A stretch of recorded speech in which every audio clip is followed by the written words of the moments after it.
भजन संहिता की पुस्तक कविता की पुस्तकों में दूसरे नंबर पर है।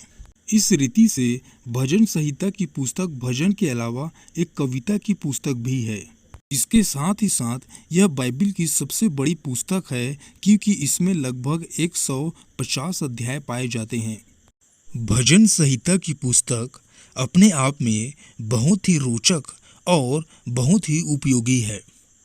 एक प्रभु के दास होने के नाते मैं आप लोगों को यह सजेस्ट करूंगा कि सुबह सुबह भजन संहिता की पुस्तक को पढ़ें, कि यह प्रतिदिन के जीवन में आपको उसके पीछे चलने, उसकी आज्ञाओं को मानने एवं प्रार्थना में जीवन के लिए प्रेरित करेगी और सामर्थ्य प्रदान करेगी।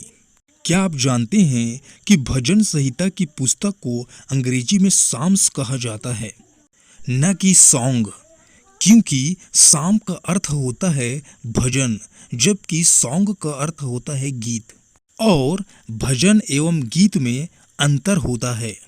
भजन का अर्थ स्तुति, आराधना, उपासना इत्यादि होता है। इसका संबंध भक्ति से होता है और सीधा सीधा कहें तो ईश्वर से होता है, जबकि सॉन्ग यानी गीत का संबंध जरूरी नहीं कि वो ईश्वर से हो, और यह किसी भी विषय में हो सकता है। इस बात को हम सभी जानते हैं कि भजन संहिता का लेखक दाऊद है और दाऊद माना जाता है। परंतु क्या आप जानते हैं कि भजन संहिता के संपूर्ण पुस्तक को दाऊद ने नहीं लिखी है। इसके कुछ हिस्सों को आसाफ ने लिखा है और कुछ को कोरा वंशियों ने, कुछ एक को सुलेमान ने तो कुछ एक को मूसा ने लिखा है। परंतु इसका श्रेय दाऊद को इसलिए दिया जाता है क्योंकि अधिकांश भजनों को दाऊद ने लिखा है। इसके साथ ही साथ भजन संहिता की पुस्तक का तात्पर्य सिर्फ यह नहीं है कि यह पुस्तक भजनों की पुस्तक है, परंतु इसके साथ ही साथ यह पुस्तक प्रार्थनाओं की पुस्तक भी है, क्योंकि भजन संहिता में भजनों के साथ साथ प्रार्थनाएं भी पाई जाती है। यदि मैं अपने व्यक्तिगत अनुभव की बात करूं, तो जब मैं सुबह सुबह भजन संहिता को पढ़ता हूं, तो उस दिन मैं बहुत ही आनंद महसूस करता हूं और आत्मा में एक अद्भुत ताजगी को महसूस करता हूं। और आराधना एवं प्रार्थना के जीवन में यह पुस्तक मेरे लिए बहुत बड़ा सहयोगी है। भजन संहिता की यह पुस्तक बाइबल की 19वीं पुस्तक है। इसमें कुल 150 अध्याय पाए जाते हैं और कुल 2461 आयतें पाई जाती है, और भविष्यवाणियों की संख्या 434 है, जिसमें से 160 भविष्यवाणियां पूरी हो चुकी है और 274 भविष्यवाणियां पूरी होनी अब भी बाकी है, एवं कुल 164 प्रश्न पाए जाते हैं।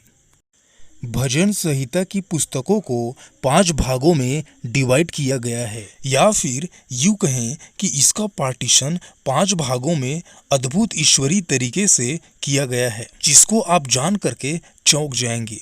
भजन संहिता के ये 5 विभाजन पंचग्रंथ पर आधारित है। भजन संहिता का पहला भाग भजन 1 से लेकर के 41 तक पाया जाता है और यह उत्पत्ति की पुस्तक से संबंधित है। भजन संहिता का दूसरा भाग भजन 42 से 72 तक पाया जाता है और यह निर्गमन की पुस्तक पर आधारित है। भजन संहिता का तीसरा भाग भजन 73 से 89 तक पाया जाता है और यह लेव्य व्यवस्था पर आधारित है। भजन संहिता का चौथा भाग भजन 90 से 106 तक पाया जाता है और यह गिनती की पुस्तक से संबंध रखती है। भजन संहिता का आखिरी भाग अर्थात 5वां भाग भजन संहिता 107 से 150 तक पाया जाता है और यह व्यवस्था विवरण से संबंध रखती है। इस प्रकार से संपूर्ण भजन संहिता को 5 भागों में मूसा की व्यवस्था के आधार पर विभाजित किया गया है। इसके साथ ही साथ आप दोनों पुस्तकों को कंपेयर करके पढ़ सकते हैं। बहुत सारे आध्यात्मिक और आत्मिक बातें आपको पता चलेगी। इसके साथ ही साथ भजन संहिता के अध्यायों को भी अलग अलग विषय के आधार पर भी विभाजित किया गया है, जो कि अपने आप में बहुत ही अद्भुत है। और इन विषयों को मैं आपको बताना चाहूँगा जिससे कि आप पढ़ के आशीषित हों और उत्साहित हों। जैसे कि संकट के समय भजन संहिता 3, भजन संहिता 4, 6, 12, 13, 17, 25, 27, 31, भजन संहिता 91, भजन संहिता 123 इत्यादि को पढ़ें। स्तुति करने के विषय में भजन संहिता 29, 65, 66, 75, भजन संहिता 100, भजन संहिता 103, 105, 117, 107 और 145, 150 को पढ़ें। प्रार्थना और स्तुति दोनों पर आधारित भजन इस प्रकार से हैं। भजन संहिता 6, भजन संहिता 19, भजन संहिता 30, भजन संहिता 33, भजन संहिता 64, भजन संहिता 71, भजन संहिता 106, भजन संहिता 138 और 144। छुटकारे के विषय में भजन इस प्रकार से हैं।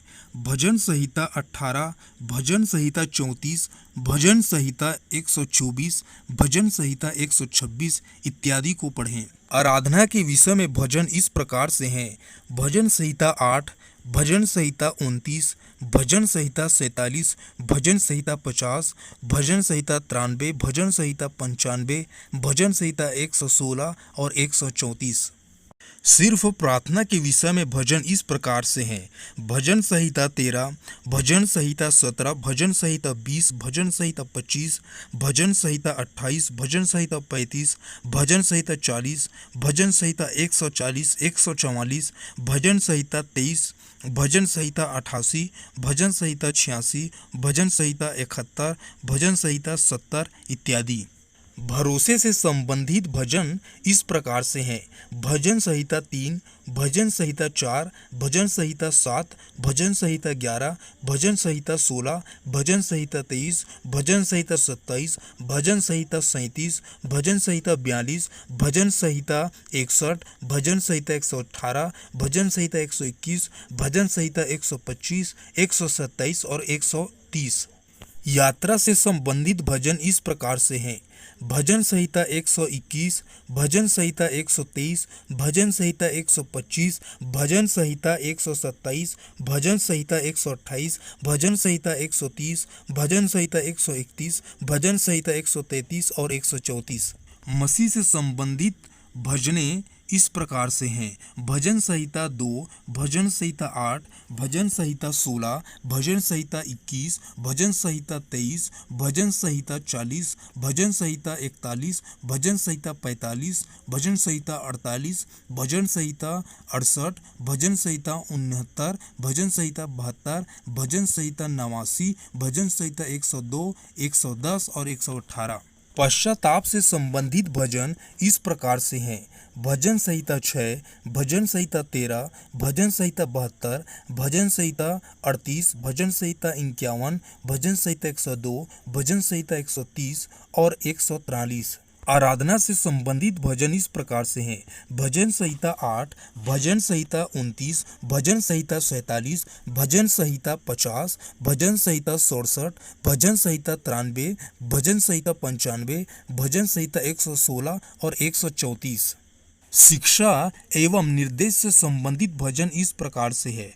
भजन संहिता 1, भजन संहिता 10, भजन संहिता 12, भजन संहिता 14, भजन संहिता 15, भजन संहिता 19, भजन संहिता 36, भजन संहिता 37, भजन संहिता 39, भजन संहिता 48, भजन संहिता 49, भजन संहिता 52, भजन संहिता 53, भजन संहिता 73, भजन संहिता 75, 77, भजन संहिता 82, भजन संहिता 87, भजन संहिता 90, 112, 115 और 119।